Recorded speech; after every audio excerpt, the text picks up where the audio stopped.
Look at how much more realistic that eye looks with just a simple tone put into it. Kind of swirl a little bit, a little calligraphic cross-hatching in if I want. I go with the form, against the form with these lines. You can do both. There's thousands and thousands of subtle decisions that have to be made that have potentially 5 or 6 different answers to the problem.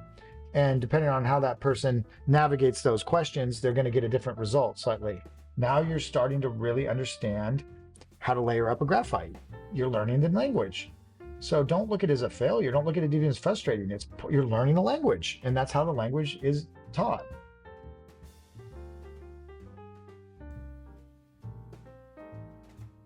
Once you get it mapped like this, the next thing you want to do is take your map and inject in a middle value number 5-ish, right? So 10 being 0 being black, 10 being white, right in between. And why do we want to do it in between? Because we want to still leave some wiggle room to fix things if we are wrong, or we find that something slipped through the cracks and it ended up being not quite in the right place. So we want to just adjust, make a little adjustment. We don't want it, we want to be able to get rid of it. And if we go too dark, it's going to ingrain into the surface, chances are, depending on the surface you're using, some worse than others. And then you can't get it out. And then you're in trouble, right? Because you can't make so then you just leave the mistake in and you, whatever, and after a while you just again get lackadaisical, lazy habits, and we don't want any of that. So the mapping now is taking on, again, look at that. Look at how much more realistic that eye looks with just a simple tone put into it, right? It brings it into full 3-dimensionality. But we need to adhere to where we picked our hards, where we picked our softs, where we picked our firms, and then we can also do some manipulation of edges as we fill it in. So we're starting to do some fine manipulation as well. Now, this is where you want to ask yourself, do I want to do it more tonal? Do I want to do more cross-hatching? Do I want it to look, what stylistic approach do I really want this to look like? And notice how I'm kind of swirling the tone, and I'm using a very sharp lead prime pencil. I've moved to that because the tips on those become razor sharp when you when you can get them really sharp. And I like that. Now you can do it with a click pencil too. Again, there's any number of ways you can fill one of these in. You could put a tone over it and pick it out. I mean, but we're not, again, I don't want to open up Pandora's box here too far with you. So this is really, look at this. This is like busy work, right? You could give this is kind of like in comic book work, if you're an inker and a penciler, the penciler creates the grid like this, and then you're going to get somebody to ink it. Well, the inker has an assistant inker that fills in all the grudge work, does all the just filling in of the big flat blacks. And then the good inker, the more seasoned inker, comes in and does the actual finesse work, right? Because they're more they're more apt to be able to do that. They're more experienced. So whoever's doing the drudgery work, this is kind of like the drudgery work here. It's like you almost want to give this to somebody and say, can you just fill that map in for me? And then I'll come back in and finish it off when you're done with it. That's kind of a lame way to do it, but I'm just saying it feels that way. Like when you're filling one of these things in, it's not all that exciting. So that's another reason why I want to kind of fast forward through sections, because I don't want to just put you guys to sleep and bore you to death with these demos. I want to keep you engaged, keep you excited. And in order to do that, I understand, you need to entertain a little bit. You need to maybe, come up with a system that's not going to really be ridiculously boring for that person to sit through. I get it. I've sat through my fair share of demos, I'll tell you. But look how nice that already takes on. It's just a really nice, beautiful quality to it already. And again, I can kind of swirl a little bit. I can put a little bit of start putting a little calligraphic cross-hatching in if I want. So I start thinking more like the inking. If you've done the inking phase with me online, ballpoint pen sketching, quill sketching, brushwork, you'll know that we're using lines to indicate tone. So we're using cross-hatching to basically look like a tonal effect. So it's a linear style of shading. And what I like to do is blend the two together. I think that's got a very poetic, beautiful look to it, is when you have somewhat chaotic line working with clean tone, and the two of them kind of start to interact with each other. They can. I think that's one of my favorite looks to drawings.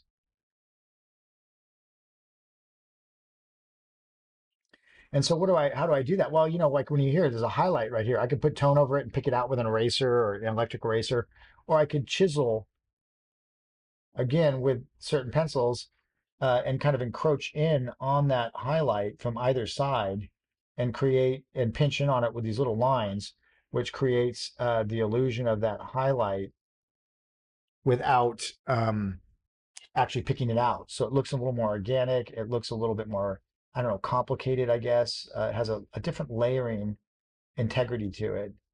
And this is the fine aspect of aesthetics. What do you like? What do you value? How do you like your drawings to look? What moves you the most when you look at it?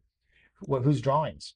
And find those people that draw and try to reverse engineer their drawings, try to steal a little bit of their calligraphy, borrow, whatever you want to call it, uh, and and basically learn to really appreciate those subtle nuances that create that look, the look of reality on a flat surface.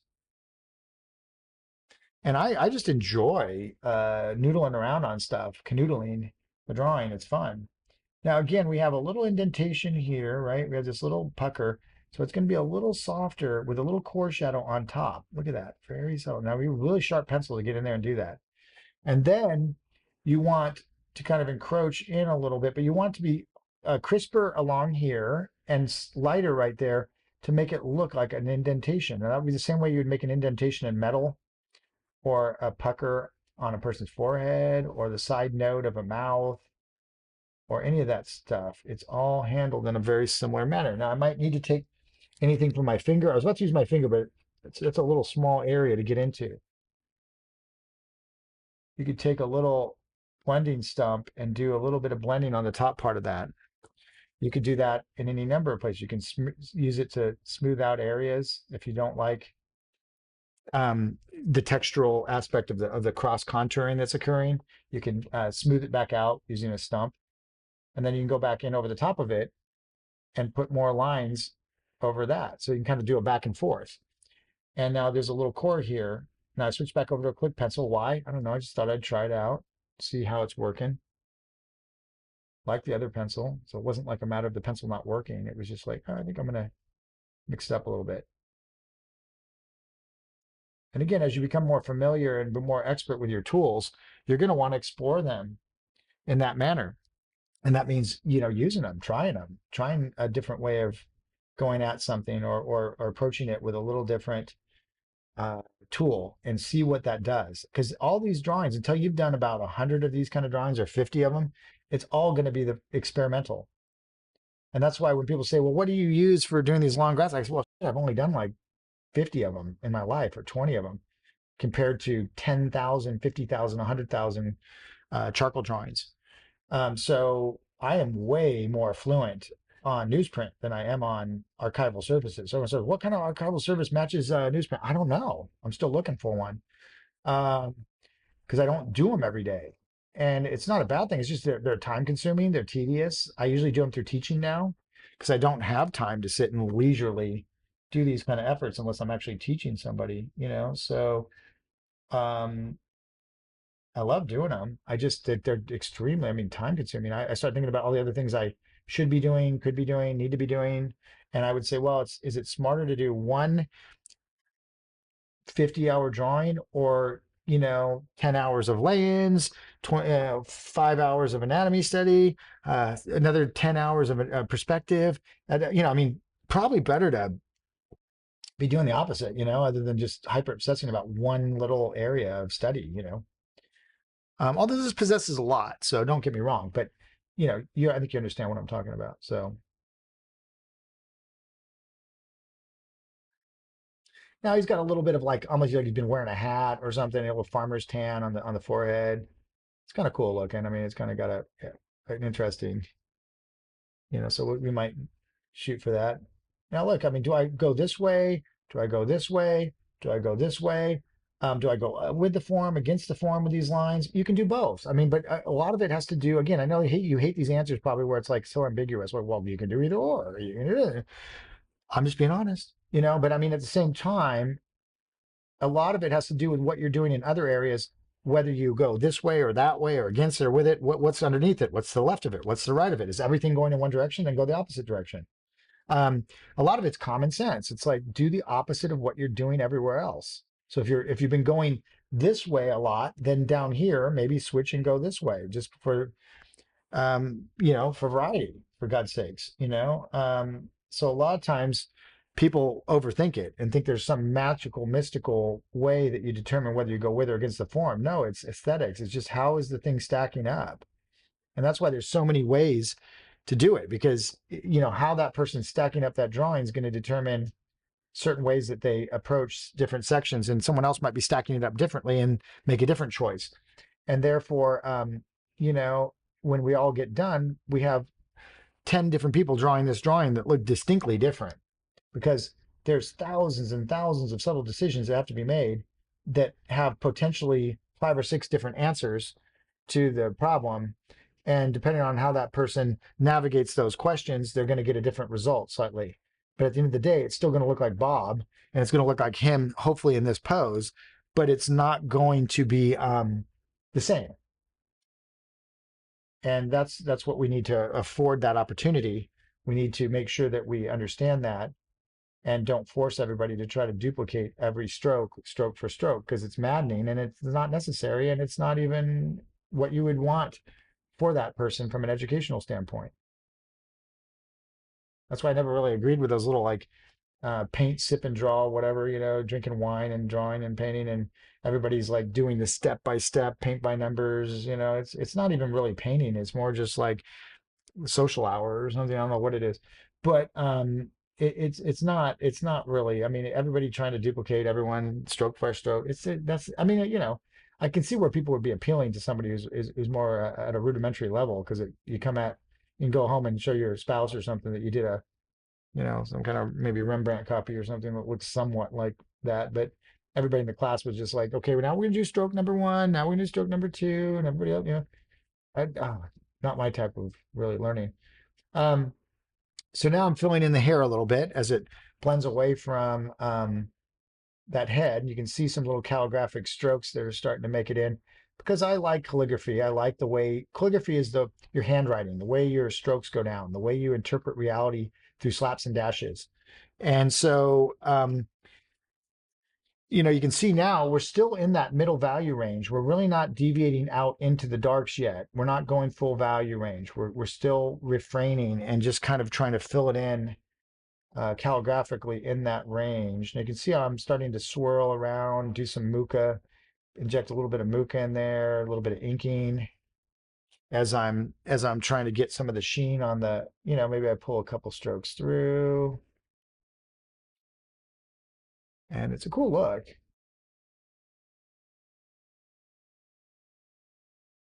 I'm casually looking at the reference, but not very often, just kind of because I get the gist of what I'm trying to accomplish, and then it's just a matter of making it up or inventing it. And to look at the reference for some kind of guidance when you're really not, it's not going to probably help a lot. So just watch, again, how I know it wraps around here, and I kind of want to. Now I might again just I started this earlier, but now I'm going to put another layer of slightly darker and the softer with a softer pencil than I did earlier to start bringing that up to a new level of detail. And again, I normally would flip this thing probably upside down so I don't have to pull away from myself. I don't like to pull towards myself. I like to pull away from myself. But I'm not going to take the time to do that. And it's very much like inking. If you ever watch me ink, I kind of rotate the surface all the time to get my best strokes going in a direction I feel most comfortable with. It's just a lot of spinning. So if you're watching it, you can get vertigo. As a student watching it, it's just like, oh God, I'm gonna get seasick here watching this guy spin this thing around on a lazy Susan. So I get that too, and so I kind of just I kind of handicap myself and just do it the hard way. It's all doable. It's just what's the most preferred method to your madness.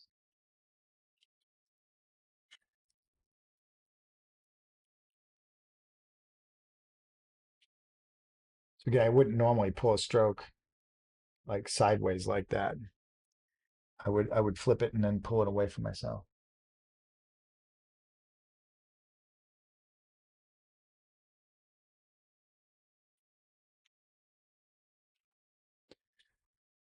Okay, so this mustache is a melee of craziness. It's just all kinds of little curly, wispy. So you don't want to get caught, um, like totally ridiculously in the minutia of it, but you do want some cool variety and fun. And you can see it in the one that little sample I posted on Instagram had a kind of a really fun lyrical look to the beard.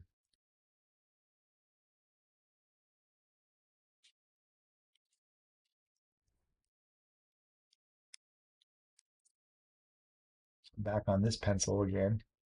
Felt like I might want something a little sharper.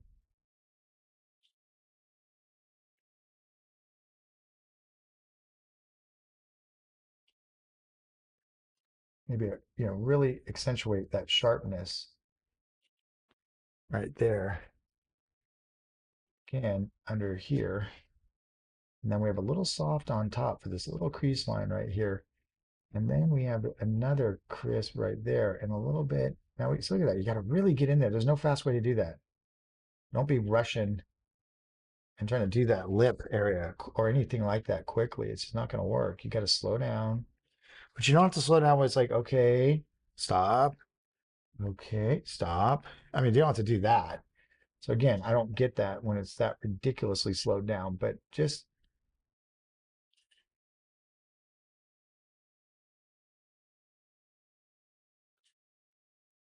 work with intention, work with deliberate execution, think about what you're doing, ask yourself what it is you're trying to indicate, ask yourself if you've ever indicated something like that before.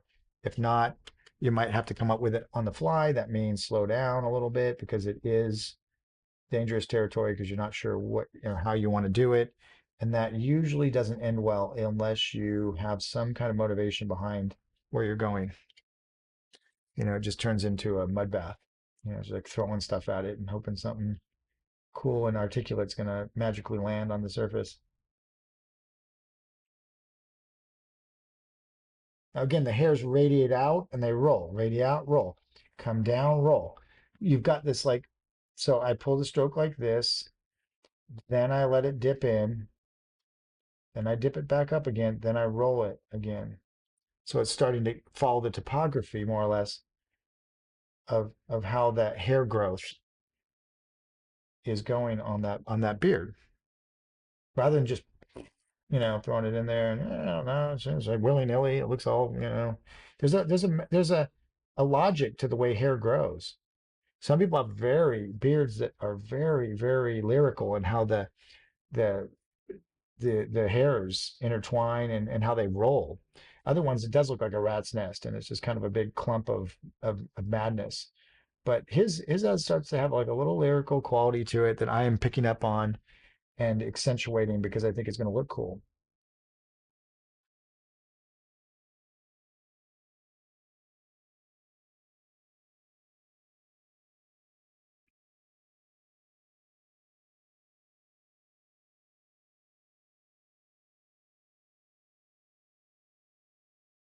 Okay, now that's a little hard. So as I go up next to the white side of his beard, the part that's running through here, I think I'm going to go to a little softer click pencil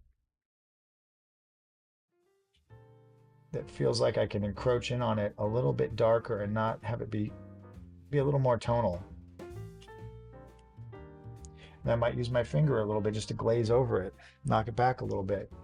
And it might pull in. So it's a back and forth, What tool do you use? Finger? Do you use a stump? Do you use, well, I don't know. All of them could work. But what's the best one for you right now? Well, you got to try something. And you probably will make some mistakes. So just be okay with that. You're not always going to pick the right tool, but then you make a note to yourself, hey, use that other pencil, felt better. Now you're starting to really understand how to layer up a graphite. You're learning the language. So don't look at it as a failure. Don't look at it even as frustrating. You're learning the language, and that's how the language is taught, or how you have to learn it.